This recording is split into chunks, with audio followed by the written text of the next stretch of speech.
Okay, hey She Seekers, it's Nikki. I'm checking in with you this week, and this is my brother Mike and his wife Jenny, and they are here from Seattle for a visit. And since this week is about limitations, I thought it would be really awesome for you to hear from my brother because he's got quite a story on limitations. So, Mike, go ahead and tell us just briefly a little bit of your story. I do know all about limitations. In 2001, I was unfortunate enough to have a pretty serious injury on my back where I broke it, caused paralyzation in my right leg. The doctors told me that I would never walk again, to get the most comfortable wheelchair because that's where you're going to be sitting. A year later, all it took was a little twitch, and I was off to the races. Nothing was going to stop me at that point. But if I would have took that limitation that those doctors put on me, I don't know where I would be today.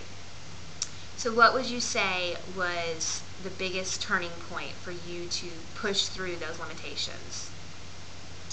When I saw myself, when I could look at my leg, after a year of not being able to look at my leg and say, move, move, and it wouldn't move, and then after a year, I told it to move, and it finally twitched. That was the biggest thing for me. And how would you say God brought you through this time? Without his, God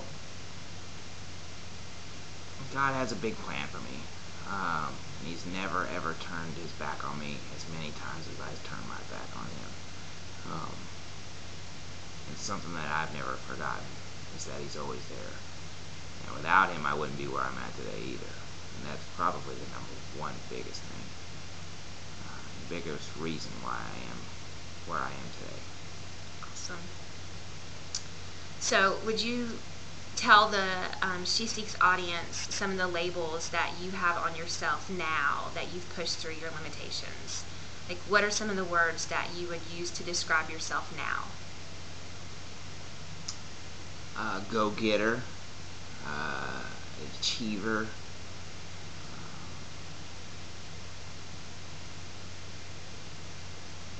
strong person, strong-willed, strong-minded. Nothing's going to get me down. Awesome.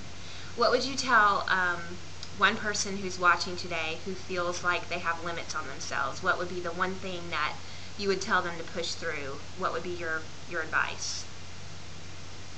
My advice would be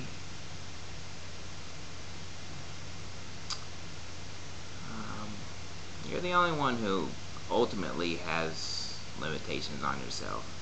You're the only one who can really put those limitations on you. You can strive to be whoever you want to be. You can do whatever you want to do. But if you set the bar pretty low for yourself, then you won't get there. But set that bar high enough, you'll get there. Awesome. All right. Well, thanks, Mike and Jenny, for stopping by with us this week, and I hope that was encouraging to you as it was to me. And come back next Monday for another devotion, and next Thursday for another video blog. See you later.